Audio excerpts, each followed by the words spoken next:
नमस्कार। एसटिभी च्याटमा यहाँलाई हार्दिक स्वागत छ। म हुँ प्रकाश गिरी। एसटिभी च्याटमा आज हामी कुराकानी गर्नेछौँ अलिकति परिवर्तन चाहिँ राजनीतिक परिवर्तन त ६२-६३ को आन्दोलनसँगै भयो।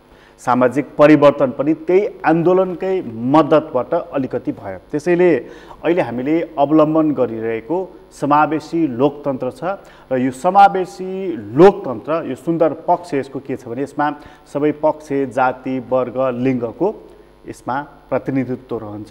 निर्णायक तहमा उनीहरूको प्रतिनिधित्व रहन्छ।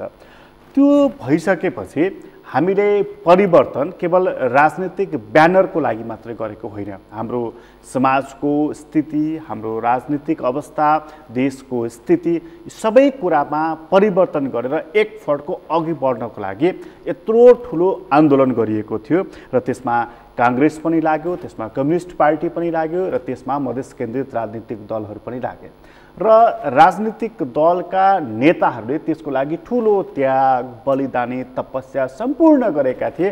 त्यसपछि बल्ल यो खालको आन्दोलनको सफलताको कुरा भएको। तर यो भइसकेपछि हिजो भनियो कि अल्पमतको सरकार छ, मिलिजुली सरकार छ, त्यसकारणले विकास गर्नको लागि, त्यसलाई कार्यान्वयनमा लैजानको लागि अप्ठ्यारो पर्यो भनेर जनताले मत दिए बलियो सरकार बनाइदिनको लागि। अहिले बलियो सरकार पनि रहेको छ, तर जनतामा निराशा पनि उत्तिकै भइराखेको छ।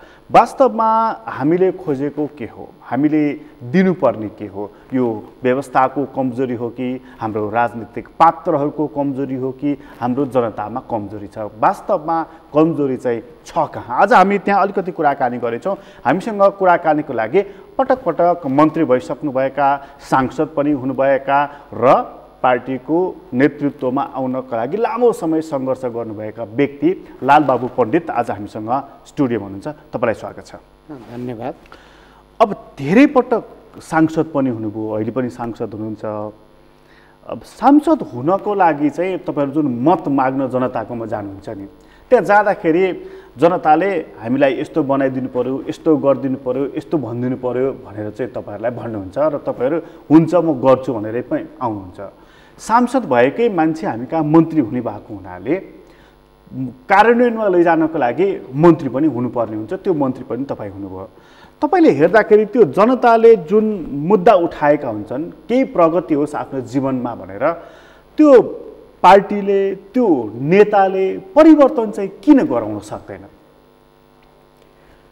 अब जनतासँग जाने, जनतासँग मत माग्ने, जनताको भावना अनुसार काम गर्ने भनेकै जनप्रतिनिधि हो। विचार र त्यो विचारलाई व्यवहारमा रूपान्तरण गर्ने कुरामा नै निरन्तर लागिरहेका छौँ। विचारले लामो समय काम गर्छ र लामो समय काम गर्ने भएको कारणले गर्दाखेरि रूपान्तरण पनि लामो समय लाग्छ। तर चाहना के हुन्छ भन्दाखेरि त्यो विचार अनुसारको फ्रेमवर्कमा एकदम छिट्टै प्राप्त गरिहालौँ परिणाम। हामी के देख्छौँ भने चुनावको प्रसङ्ग गर्नुभयो भने कति तात्कालीन, कति दीर्घकालीन र कतिपय मध्यकालीन प्रस्तावहरू अगाडि गएका हुन्छन्। तर कतिको बुझाइ के भइदिन्छ भने यो सोलो डोलो एउटै भइदिन्छ। जहाँनिर सोलो डोलो एउटै भइदियो त्यहाँनिर कमजोरी उत्पन्न भइहाल्छ। मैले किन भन्न खोजेको हुँ भने नर्मल अवस्थामा समाजको विकास र व्यक्तिको विकास लाई लिएर गयौं भने त्यो स्वाभाविक हुन्छ। अबनर्मल अवस्था चाहिँ को खोजी गर्नु र अबनर्मल अवस्थामा आफू पुग्नु पनि क्षणिक रूपमा लाभकारी भए पनि दीर्घकालीनमा हुँदैन। मैले किन यो कुरा बताइरहेको छु भने एउटा आमा बुवालाई के लाग्छ बच्चालाई, मेरो बच्चा छिटो हुर्कोस्, मेरो बच्चा मोटो घाटो स्वस्थ हिष्टपुष्ट होस् भन्न चाहन्छ हो। यदि कुनै बच्चा छोटो उमेरमै तौल बढी भयो भने के हुन्छ, वा छोटो उमेरमै हाइट बढी भयो भने के हुन्छ, वा त्यो बच्चाको मासु बढी भयो भने के हुन्छ, भनेको वा छाला बढी भयो भने के हुन्छ। भनेको तपाईँको भनाइको आशय चाहिँ विकास या रूपान्तरण पनि क्रमिक रूपमा स्वाभाविक रूपमा भएको राम्रो भन्ने तपाईँको भनाइ, मतलब भत्त नहोस् भन्ने तपाईँको भनाइ। त्यसले गति चाहिँ तीव्र लिनुपर्छ, तर समग्रमा चाहिँ त्यो विकास हुनुपर्छ।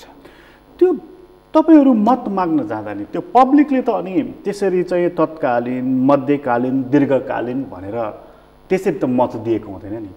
तपाईँहरूसँग उनीहरूले केही कुराहरूको अपेक्षा गरेको हुन्छ, जो साधारण कुराहरू पनि हुन्छ, कतिको त सामान्य धाराको कुरा हुन्छ, सामान्य बाटोको कुरा हुन्छ, ढलको कुरा हुन्छ, अब कृषिको सन्दर्भमा गर्ने हो भने मलको, बिउको, कसैले बिमाको, कसैले सहुलियतको, यस्तै यस्तै नै कुराहरू गरेको हुन्छ। त्योभन्दा धेरै ठुल्ठुलो कुरा त पब्लिकले त त्यो गरेको हुँदैन। त्यो त सरकारले नै एउटा योजनाहरू भनेर, गौरवका योजनाहरू भनेर अहिले बनाइ नै राखेका छन्। त ती सामान्य कुराहरूमा पनि जब उनीहरूको चाहना अनुसारको पूर्ति हुँदैन, पुरा हुँदैन, त्यसपछि हो नि त पब्लिकमा निराशा हुने।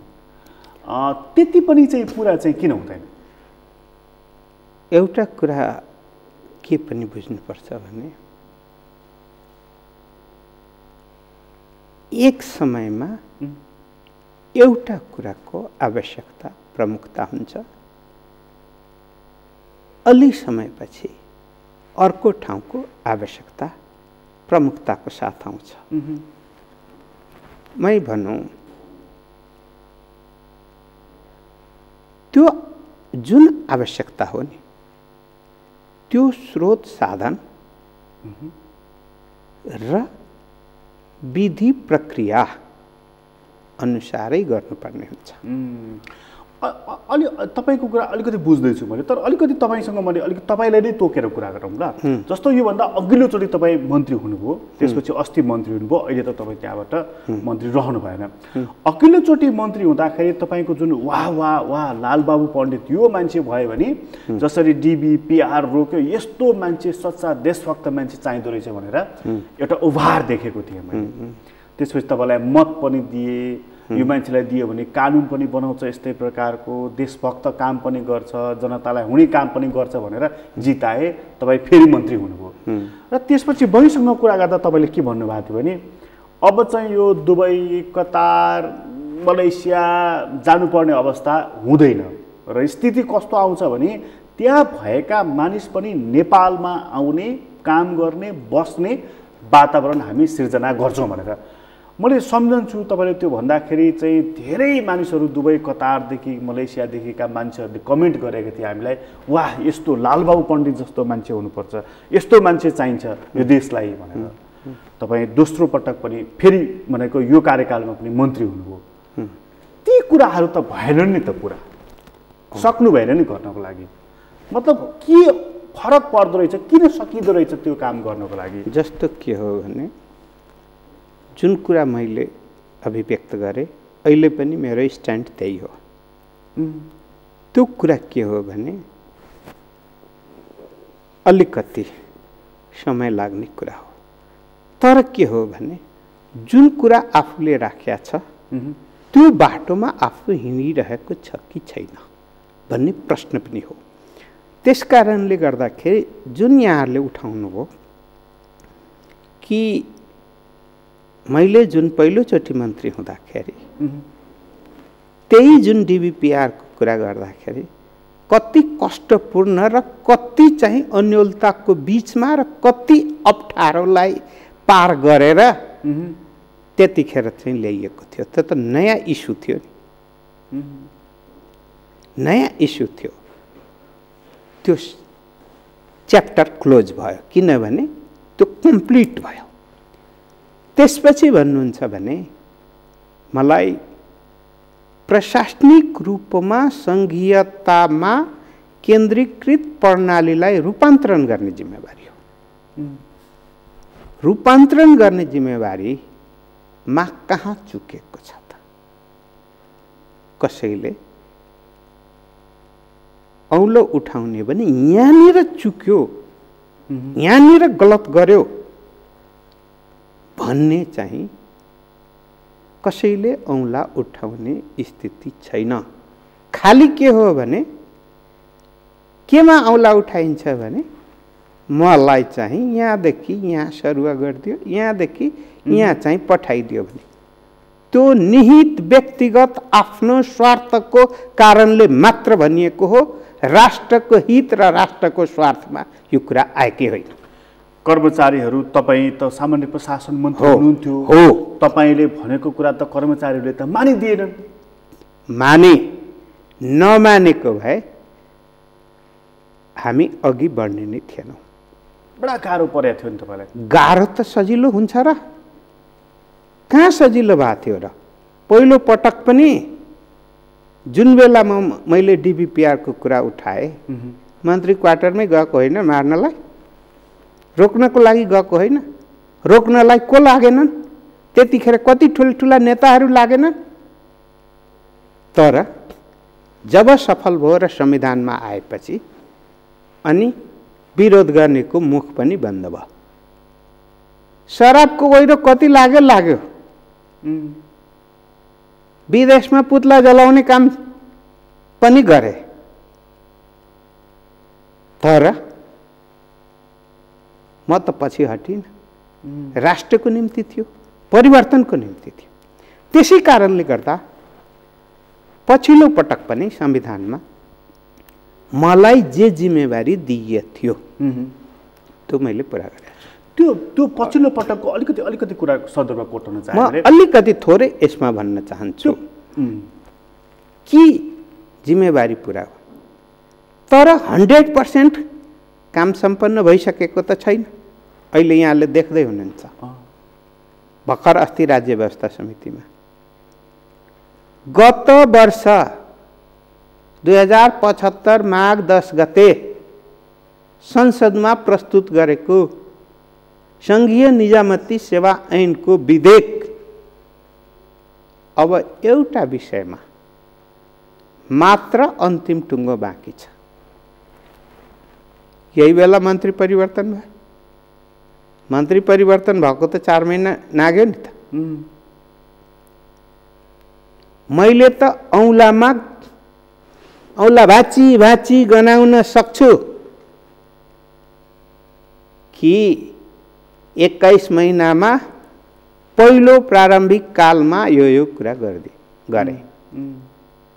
बाँकी अब यो छ, यहाँहरूले हेर्दाखेरि बेरोजगारी समस्यासँग जोडिएर राष्ट्रको आवश्यकतासँग जोडिएर नेपालको इतिहासमा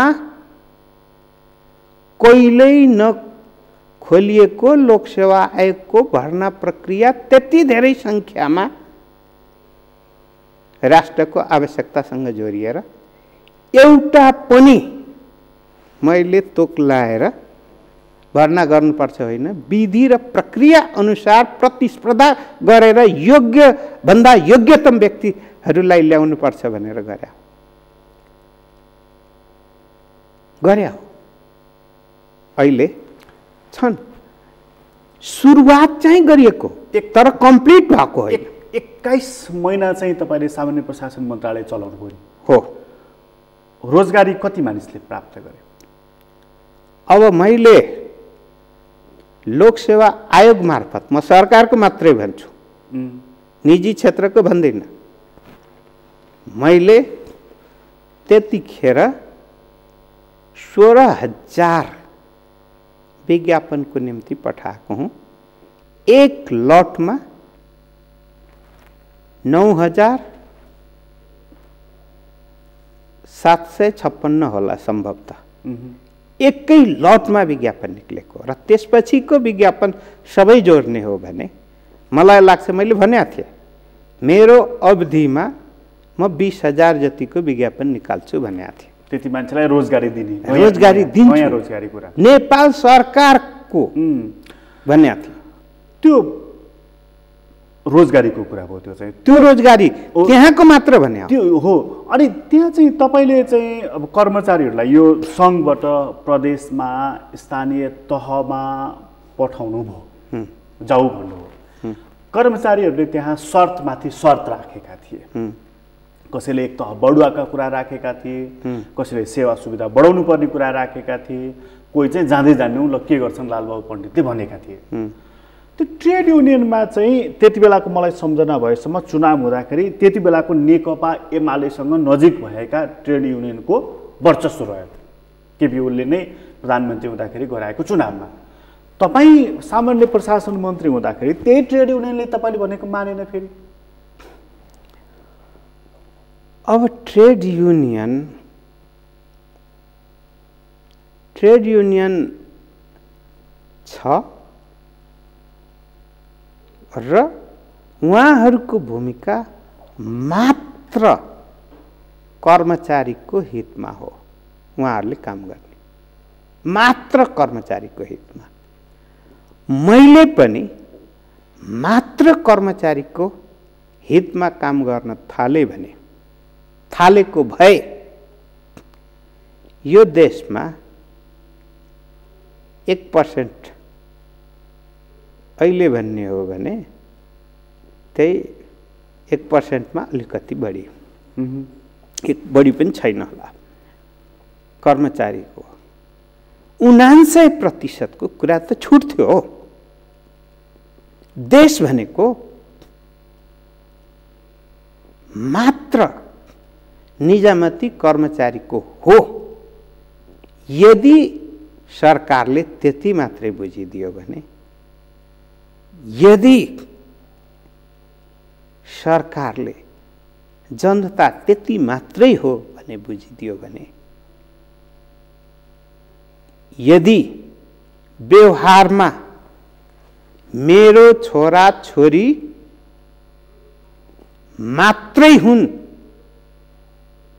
अरू समाजका अरू केही होइन भन्ने बुझिदियो भने त्यो प्रवृत्तिलाई के प्रवृत्ति भन्छौँ? आत्मकेन्द्रित एकल काटे प्रवृत्ति त भन्छौँ नि हामीले। त लालबाबु पण्डित देश छोडेर एकल काटे प्रवृत्तिमा गएको भए अनि यो देशले उन्नति गर्छ, प्रगति गर्छ कि उहाँहरूको कुरा पनि र सिंह जनताको आवश्यकता, देशको आवश्यकतासँग जोडेर मात्रै सम्बोधन गर्नुपर्छ भन्ने हो। ट्रेड युनियनले चाहिँ केवल ट्रेड युनियन कर्मचारीको हितको लागि मात्रै कुरा गर्यो कि सरुवा बढुवामा पनि त्यहाँ इन्टरभेन गर्यो? ट्रेड युनियन मात्र कर्मचारीको हितको निम्ति गठन भएको हो र उहाँहरूको भूमिका मूलतः मैले सार्वजनिक रूपमा पनि भनेको नीति निर्माणमा उहाँहरूको भूमिका हुनुपर्छ। कसको सरुवा, कसको बढुवा, अनि कसले काम गर्ने, कसले काम गर्नु नपर्ने गरी, अनि सरकारको निर्णय नमान्ने गरी। सरकारको निर्णय भनेको त देशको निर्णय हो, नमान्ने गरिकन यदि भयो भने त्यो राष्ट्र सेवकबाट देश र जनताले के आशा गर्छ? त्यो मन्त्रीले भनेको चाहिँ ट्रेड युनियनले किन मान्दा रहेछन्? उनीहरूलाई कसको आड भरोसा हुँदो रहेछ? प्रधानमन्त्रीको? अब नेपालमा मैले एउटा कुरालाई बडो प्रष्टताको साथमा चाहिँ भन्दै आएको हुँ। मुख हेर्ने हो भने प्रणाली स्थापित हुँदैन, प्रणाली स्थापित गर्ने हो भने मुख हेर्नु हुँदैन। हाम्रो नेपालमा प्रणाली स्थापित गर्ने भन्दा मुख हेरेर निर्णय गरिदिनु पर्ने गरिकन कतिपय आशय, कतिपय चाहना, कतिपय भावना र कतिका व्यवहार त्यस्तो हुने भएकोले गर्दा मेरो कुरा त्यहीसँग मेल खाँदैन र कहिलेकाहीँ आलोचनाको पात्र वा कसैको आँखाको तारो वा कसैले यसैलाई लालबाबु पण्डितको असफलता भन्ने ठान्छन्। यो ठानिरहँदाखेरि त्यो 21 महिनाको अघि कुरा गर्दाखेरि तपाईँले एउटा बडा इन्ट्रेस्टिङ कुरा गर्नुभयो कि म औँला भाँचेर गर्न सक्छु कि मैले गरेका काम र सफलताहरूको सन्दर्भमा भनेर। त्यही हो भनेदेखि चाहिँ तपाईँ सफल हुनुहुन्थ्यो भने मन्त्रीबाट चाहिँ किन पुनर्गठनमा तपाईँलाई पारिएन? मैले यसबारेमा पटक अभिव्यक्त गरिसकेका छु। हाम्रो देशको प्रणाली प्रधानमन्त्री प्रणाली हो। जायज नाजायज छुट्याउने काम प्रधानमन्त्रीको हो र प्रधानमन्त्रीज्यूले जायज ठानेरै मैले मन्त्री बन्छु भन्ने कुनै आश नभएको बेलामा, कसैसँग आग्रह नगरेको बेलामा अपरझट त्यतिखेर आफ्नो पनि शपथ ग्रहण समारोहलाई ढिलो सम्म कुरेरै भए पनि मलाई चाहिँ शपथ ग्रहण गराउनु हो, मन्त्री बनाउनु हो, कामको जिम्मेवारी दिनुभयो, काम गरे। प्रधानमन्त्रीजीको के बाध्यता थियो त्यो मैले जवाब दिन मिल्दैन। तर उहाँले भन्नुभएको थियो कि सामूहिक रूपमा भन्दा केही नयाँ साथीहरूलाई लिएर आउनु पर्ने भएको छ र केही कार्य सम्पादनलाई पनि म ध्यान दिन्छु भनेर भन्नुभएको थियो। ठिकै होला, कार्य सम्पादनमा कमजोर भएकाहरू जानु होला र मैले त कार्य सम्पादनमा कमजोर मैले ठानेकै थिइनँ। म मन्त्रीबाट हटिसकेपछि म मन्त्रीबाट हटेकै हप्ता प्रधानमन्त्री कार्यालयले कार्य सम्पादनको प्रतिशत कुन मन्त्रालयको कति भनेर राष्ट्रिय योजना आयोगमा त्यही हप्ता प्रस्तुत गर्नुभएको छ। त्यही हप्ता प्रस्तुतमा देख्नुभयो भने उच्च मध्ये दोस्रोमा मैले सम्हालेको संघीय मामला तथा सामान्य प्रशासन मन्त्रालयको 85.35 वाला त्यति हो। मन्त्रालय सफल हुने, मन्त्री चाहिँ असफल हुने हुन्छ। त्यसकारणले म त्यो बाटोमा जान्न। म प्रधानमन्त्रीज्यूलाई पनि दोष दिन्न। किन भन्दाखेरि उहाँले कहिलेकाहीँ राजनीतिक तालमेल मिलाउनको निम्ति कतिपय विभिन्न खालका आन्तरिक अप्ठ्याराहरू हुन्छन्, त्यसलाई पनि मिलाउनको निम्ति मन्त्रीमण्डलमा परिवर्तन गर्नुपर्ने हुन्छ, गर्नुभयो। तर मैले त्यही चार्टलाई आधार मानेर भन्ने हो भने 85.35 भनेको त डिस्टिङसन हो। त्यसै कारण र त्यसमा हो पुनर्गठन पछि पुनर्गठनमै पनि कम अङ्क प्राप्त गरेका मन्त्रीहरू अहिले पनि हुनुहुन्छ। त्यसै कारण हो पुनर्गठनपछि चाहिँ लगत्तै उहाँले एउटा सामूहिक भोजको आयोजना गर्नुभएको थियो बालुवाटारमा। हो, तपाईँ जानु भएन, एकचित्त दुखेर हुन जानुभएको होइन। मैले त्यतिखेर चाहिँ एउटा त आधिकारिक ठाउँबाट खबर आएन, दोस्रो त्यतिखेर मलाई डेरा खोज्ने कुराको एक किसिमले भन्ने हो भने म तनावमा थिएँ। मन्त्री भइसकेका मान्छेलाई डेरा खोज्नलाई त्यत्रो समस्या हुन्छ र? 40 वर्ष भयो काठमाडौँमा डेरामा बसेको छु। अनि यहाँ त सामान्य खरदार सुब्बाको जागिर खाने मान्छेको 3.5 तलाको घर हुन्छ काठमाडौँमा, छोराछोरी चाहिँ 40-50 हजार नर्सरीमै फी तिरेर पढाएका हुन्छन्, एउटै मान्छेको मोबाइल 1.5 लाखसम्मको हुन्छ त्यही मान्छेको। मन्त्री भइसकेका मान्छेलाई चाहिँ यत्रो समस्या हुन्छ। वैधानिक स्रोत र अवैधानिक स्रोत, अवैधानिक स्रोतहरूको प्रयोग गर्ने हो भने सुखशैल र भौतिक सामग्रीहरूको कमी हुँदैन। लालबाबु पण्डित राजनीतिमा सुखशैल र भौतिक रूपमा आवश्यक परिपूर्ण आवश्यकता परिपूर्ति गर्नको निम्ति आत्मकेन्द्रित भएर राजनीतिमा आएकै होइन र त्यो दिशा पक्रेकै छैन। एउटै मन्त्रीले एउटा सेक्युरिटी प्रेस खरिद गर्दाखेरि 70 करोड रुपैयाँ कमिसन बार्गेनिङ गरेको त टेप नै सार्वजनिक भएको छ। मन्त्रीहरू कहाँ त्यस्तो दुधले नुहाएको शुद्ध हुन्छन् र? मैले 100% शुद्धताको मैले कुरा गरिरहेको छैन। 100% शुद्ध पानी डिस्टिल वाटर हो, इन्जेक्सन लिन काम लाग्छ, पिउन काम लाग्छ? लाग्दैन। को कहाँ कसले के गलत गरेका छन् त्यतातिर केन्द्रित हुनु पर्यो के? मैले अपराध गरेका छु भने मतिर केन्द्रित हुनु पर्यो।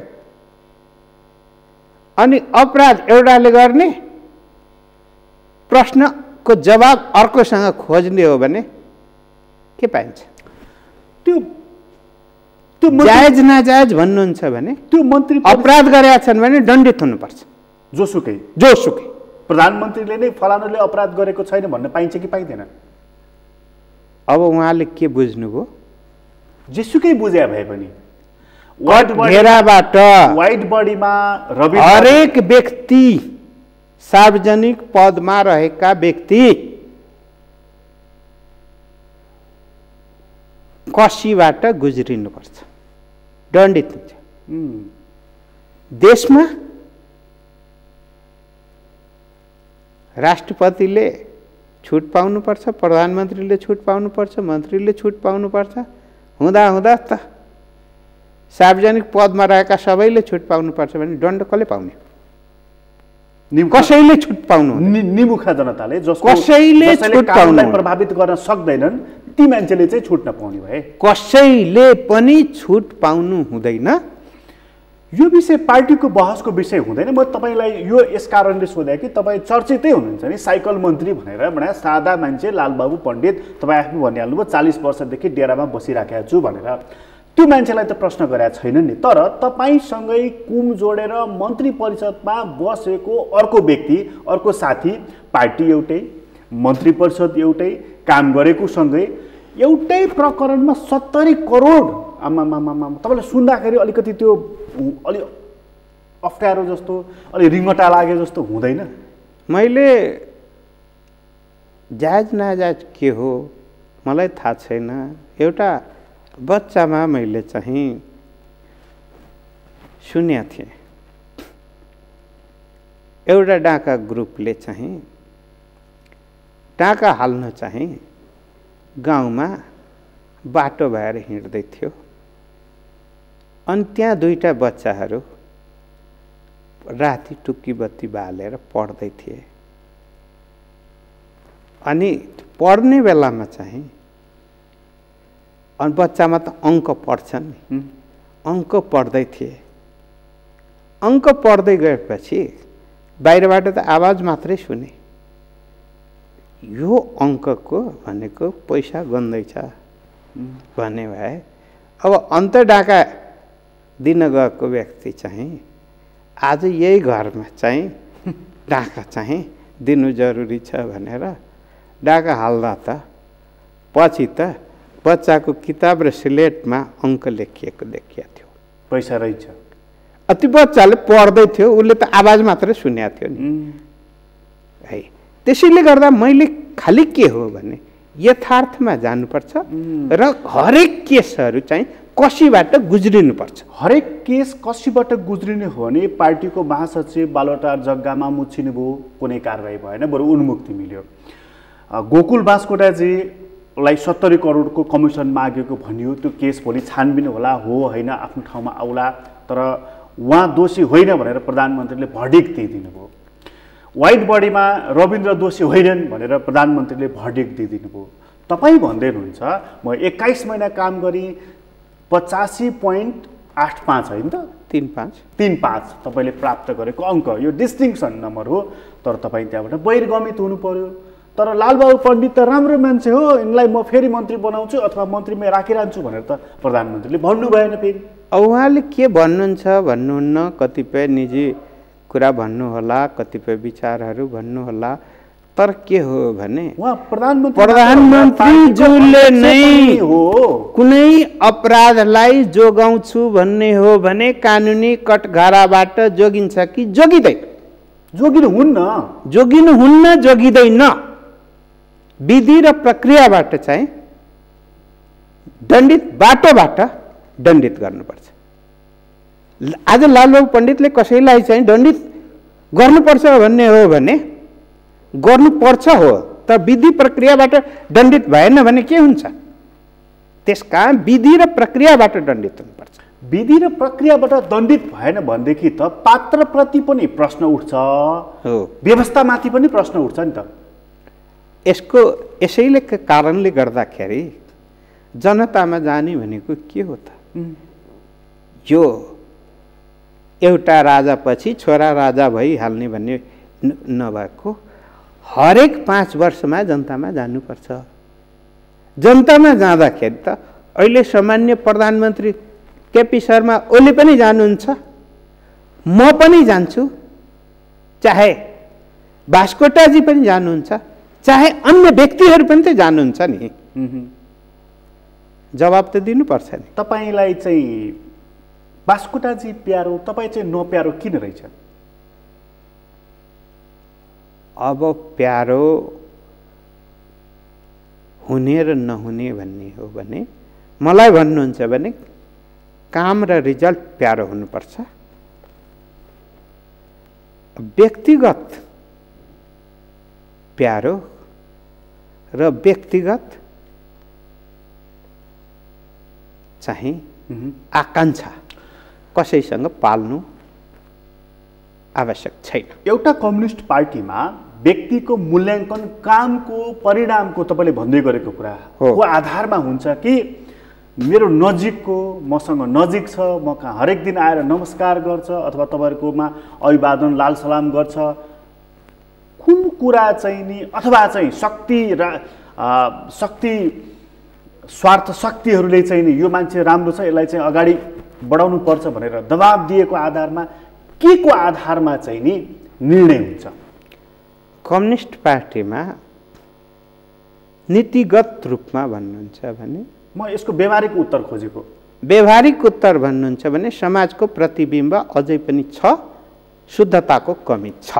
तर त्यो कम्युनिस्ट पार्टी हिजो तपाईँहरू जति बेला चाहिँ सङ्घर्षको मैदानमा हुनुहुन्थ्यो, मर्न पनि तयार, मार्न पनि तयार, त्यहाँबाट आएको हो नि त। प्रवास पनि भोगेको, जेल पनि भोगेको, परिवार पनि छोडेको, सम्पत्तिको त मोहनै नभएको त्यहाँबाट आएको होइन त। शिक्षासम्म पनि यो बुर्जुवा शिक्षा काम छैन, यो सामन्ती शिक्षा भनेर तपाईँहरूले त्यागेको। आज त्यो समाज बदल्छु, यो परिवेश बदल्छु र देशलाई समुन्नतिमा लैजान्छु, जब त्यो ठाउँमा पुग्छु म भनेर आएको मान्छे समाज नबदलिकन आफू चाहिँ किन बदलियो? हो, भावना, चाहना र यथार्थ बीचको दूरी के हुन्छ भन्ने यसैले प्रमाणित गर्छ। समय समयमा आएका सबै विचार समय क्रममा सही हुँदैन। हिजो एक समयमा पढ्नु हुँदैन, त्यो विचार तात्कालीन रूपमा केही फाइदा भए पनि दीर्घकालीन रूपमा त्यो गलतै थियो। हिजो 1 man 1 unit 1 एक्सन भन्ने थियो नि, सुन्नुभयो होला नि, कि दुश्मनको रगत नलागेको हात कम्युनिस्ट हुन सक्दैन भन्ने त्यो पनि थियो नि त। त्यो विचार तात्कालीन रूपमा आए पनि त्यो गलत प्रमाणित भइसकेको हुनाले गर्दा गलत प्रमाणित भइसकेको कुरालाई फेरि अहिले ल्याउनु आवश्यक छैन र त्यो राम्रो थियो भनिराख्नु आवश्यक छैन। आवश्यक छैन। त्यो त्यो त्यो गलत थियो भने सही चाहिँ के हो? सही के हो भन्दाखेरि अहिले पनि हामीले भनिरहेका छौँ कि जनताद्वारा अनुमोदित जनमुखी जनप्रतिनिधि सहितको कानुनी राज्य र त्यसभित्र जो कमजोर छ त्यसलाई प्राथमिकता दिने गरिकन अगाडि बढ्ने नै हो। त्यसै कारणले गर्दाखेरि हाम्रो दृष्टिकोण अहिले पनि के हो भन्दाखेरि समाजवाद उन्मुख भन्दाखेरि एउटाले चाहिँ सुख शैल सबै प्राप्त गरिराख्ने, अर्को चाहिँ टुलु टुलु हेरेर बस्नुपर्ने त्यो स्थितिको अन्त्य हो। तर यहाँले एउटा क्वेसन राम्रो उठाउनु भयो कि नेता परिवर्तन हुने, नेताको जीवन स्तर परिवर्तन हुने, जनताको जीवन स्तर परिवर्तन नहुने। यदि त्यो कुरा चाहिँ व्यवहारिक रूपमा आउँछ भने बुझ्नुपर्छ कि आफू मात्र परिवर्तित भएको नेता जनताबाट जनताको भावना अनुसार चलेन र लामो समयसम्म टिक्दैन र विचारलाई व्यवहारमा आफूले रूपान्तरण सही तरिकाले गर्न सकेनन्। आत्मकेन्द्रित सोच भएर जनताको जनमतलाई आफू केन्द्रित आफ्नो निम्ति प्रयोग गरे भने बुझ्नुपर्छ यो कुरा भनेको रोग हो र यो रोगबाट कम्युनिस्ट पार्टी पनि मुक्त हुनुपर्छ, अन्य राजनीतिक पार्टी पनि मुक्त हुनुपर्छ। हिजो जनताको बीचमा मकै मिठो हुने, पिठो मिठो हुने, नुन खोर्सानी दलेको चाहिँ रोटी मिठो हुने हो। आज हरेक कम्युनिस्ट पार्टीका नेताहरूलाई 20 केजीको चाहिँ केक काटेर चाहिँ जन्मदिन मनाउनु पर्ने जनताको स्थिति त्यस्तै सुध्रिसकेको छ। अब कतिपय हाम्रा संस्कारहरू, हामी राम्रा संस्कारहरू छोड्दै गयौँ, अरूका परदेखि चाहिँ राम्रा देखिएका कुरा अँगाल्दै गयौँ। त्यसै कारणले गर्दाखेरि हामी आलोचित पनि हुँदै आएका छौँ र आलोचित हुने एउटा तह हो, त्यो भनेको सुध्रिनको निम्ति को अवसर हो र त्यो अवसरलाई हामी के भन्छौँ भने जहाँ गल्ती भएको छ त्यही ठाउँबाट सुध्रिनु देश र जनताको निम्ति उपयुक्त समय र जनताको माग हो। यो तपाईले बडा गजब कुरा गर्नुभयो। जहाँ गल्ती भएको छ सुध्रिनु त त्यहीँबाट पर्यो, जनताको स्तरमा भएको छ त्यही सुध्रिनु पर्यो, प्रधानमन्त्री राष्ट्रपतिको तहबाट भएको छ त्यही सुध्रिनु पर्यो हो। हाम्रो राजनीतिक नेतृत्व चाहिँ किन यति ज्याद्रो, जसलाई आलोचना गर्यो झम्टिहाल्छ, सुध्रिन तयार हुँदैन, तपाईँहरूले त आलोचना गर्नै हुँदैन होला पार्टीभित्र, तपाईँहरूलाई त कोप बाजनमा पारिहाल्नुहुन्छ होला। मिडियाले गर्यो भने मिडिया पनि कोप बाजनमा परेकै छ, यिनीहरू चाहिँ बढ्ता बोल्छन् भन्ने, बौद्धिक वर्ग त यिनीहरू बढ्ता बोल्छन् भन्ने आलोचना खेपेकै छन्। भनेको चाहिँ हामी बिस्तारै त्यो विचारमा स्खलन, अब अलिकति वर्ग परिवर्तन भएको सङ्केत हो यो। हिजोको सर्वहारा वर्गबाट अब आज चाहिँ अलिकति पुँजीपति वर्गतर्फ उन्मुख हुँदै गरेको सङ्केत हो यो चाहिँ। मुलुक त हामी पुँजीको विकास हुनुपर्छ भन्ने नै हो, राष्ट्रिय पुँजीको विकास हुनुपर्छ भन्ने नै हो। हामी चाहिँ जन्मिँदा जे वेटमा जन्म्यौँ त्यही वेटमा रहिराख्नुपर्छ, विकास हुनु हुँदैन भन्ने होइन। तर के हो भने जनताको देशको विकासको स्तर अनुसार चाहिँ आफू विकास हुनुपर्छ। देश चाहिँ रसातलमा जाने, जनताको जीवन स्तर खस्किँदै जाने, नेताको जीवन स्तर उक्सिँदै जाने हो भने यो दुईटाको सन्तुलन मिलेन भने दुर्घटना निम्तिन सक्ने खतरा हुन्छ। त्यसै कारणले गर्दा यो हरेक समयमा नेताले, जनप्रतिनिधिले यो बुझ्नुपर्छ कि हामी भन्ने पनि गर्छौँ, जनता पानी हो, पानी भित्रै माछा हुन्छ, पानी बाहिर चाहिँ माछा हुँदैन। बाहिर भयो भने त जीवन समाप्त हुन्छ।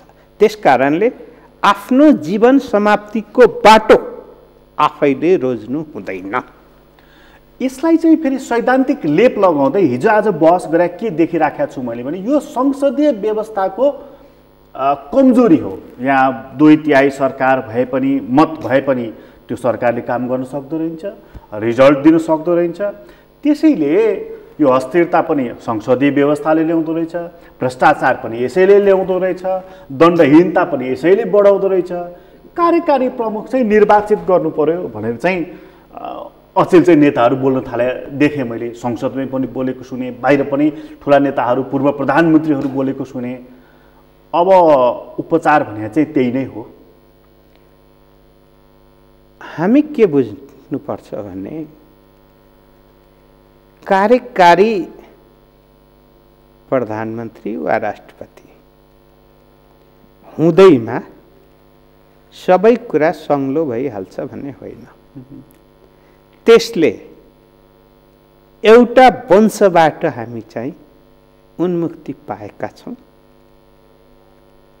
एउटा व्यवस्थाबाट हामीले उन्मुक्ति पाएका छौँ र घुमाएर फेरि त्यहीँ पुग्ने कतिपय मुलुक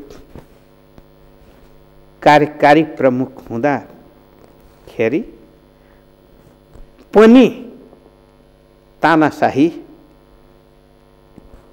रूपमा अगाडि बढेको, लोकतन्त्र खतरामा परेको, लोकतन्त्रको नाममा कार्यकारी प्रमुखले धेरथोक गरेको, जो कि हुने नहुने सबै गरेको सर्वे सर्वा भएको हो। त्यस कारणले त्यो पनि इतिहास हो। त्यस कारणले संसदीय प्रणालीमा रहेका अवगुणलाई हटाउनुपर्छ। यसले भ्रष्टाचार बढाउँछ संसदीय प्रणालीले। भ्रष्टाचार भन्ने हो भने राजतन्त्रमा भ्रष्टाचार थियो कि थिएन? किन नहुनु? त्यत्रा काण्ड थिए। मलाई एउटा इतिहास मैले चाहिँ को किताबमा पढेको थिएँ। पहिला महेन्द्र युवाले थियो चौलाखेलमा। युवाहरूलाई प्रमोट गर्नको निम्ति, भवन किन्नको निम्ति राजा महेन्द्रले चाहिँ, तत्कालीन राजा महेन्द्रले एकमुष्ट पैसा दिए। एकमुष्ट पैसा दिइसकेपछि त्यो भवन जतिमा किनियो 40% चाहिँ त्यतिखेर रकम एकैजनाले खाए। रकम खाने र किन्ने बेच्ने तीनैजना राजा महेन्द्रको सामु उभिए। किन्नेले यति पैसा दिए भने, लिनेले मैले यति पैसा लिए भन्ने, अनि बिचको रकम खाने पनि त्यहाँ गए दरबारमा। रियल घटना हो। अब त्यो जसले पैसा खाएको थियो, विश्वास प्राप्त थिए, खान त खाइसक्यो। अनि राजा महेन्द्रले त्यतिखेर के भनेछन् भने, ल एकचोटिलाई माफ, आइन्दा नगर्नु। त भ्रष्टाचार त्यतिखेर हुन्थ्यो कि हुन्थेन? माफी त्यसरी गलत गर्नेले छुट पाए कि पाएन? सबभन्दा कडा त राजा महेन्द्रकै बेलामा थियो नि त। कसको निम्ति कडा थियो भन्दाखेरि प्रजातन्त्र माग्नेको निम्ति कडा थियो, विकास चाहियो भन्नेको निम्ति कडा थियो, जनताको आवाज सुन्नुपर्छ भन्ने कुराको निम्ति चाहिँ कडा थियो। तर लुड्याउनेको निम्ति त माफ थियो नि त। प्रत्यक्ष उदाहरण। त्यस कारणले गर्दाखेरि भ्रष्टाचार कहाँ हुन्छ कहाँ हुँदैन भन्ने होइन। भ्रष्टाचार जहाँ पनि हुन सक्छ, तर जहाँ भएको छ त्यहाँ दण्डित गर्नुपर्छ। त्यतिखेर मुख, मेरा नाता गोता, मेरा विश्वास प्राप्त यदि ठानियो भने रोग जसले माफ गर्छ त्यही नै हुन्छ, जसले प्रश्रय दिन्छ त्यही नै हुन्छ।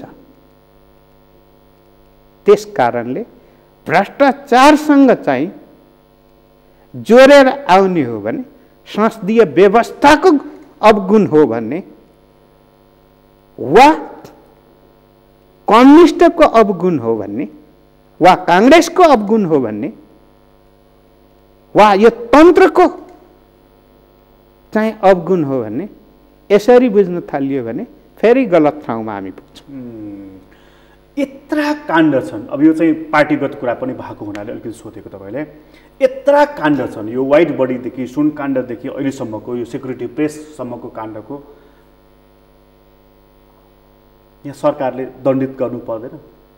फलानु दोषी छैन भने त तपाईँले जुन राजा महेन्द्रको उदाहरण दिनुभयो, अहिले पनि त राजा महेन्द्रहरू त पार्टीहरूमा रहेछन् नि त।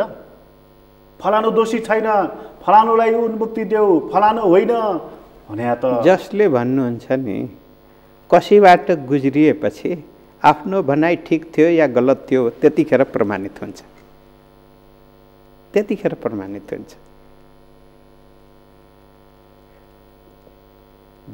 नेताले, पार्टीले आफ्नो विचार जनताको बीचमा प्रभाव पार्नकै निम्ति हो, गाइडलाइन आफू नेतृत्वमा अगुवाई गर्नकै निम्ति दिएको हो।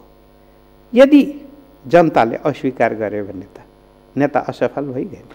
अहिले चाहिँ अब अन्त्यमा सोधेँ मैले तपाईँलाई, जस्तो अहिले चाहिँ अब यो भ्रष्टाचार बढेको, सरकारप्रति अलिकति निराशा जागेको, सरकारले राम्ररी डेलिभरी दिन सकेन भनेर निराशा छाइरहेको, यो सबै कुरा हेर्दाखेरि चाहिँ एक थरी मानिसहरू के भन्न थालेछन्, नागरिक स्तरबाट पनि चर्चा हुन थालेछ, यो व्यवस्था टिक्दैन अब भनेर। अनि त्यसको विकल्प के? सधैँ नयाँ कुराको खोजी मात्रै गर्ने तर नयाँ कुरा सिर्जना नगर्न सक्नेको विचारको के अर्थ?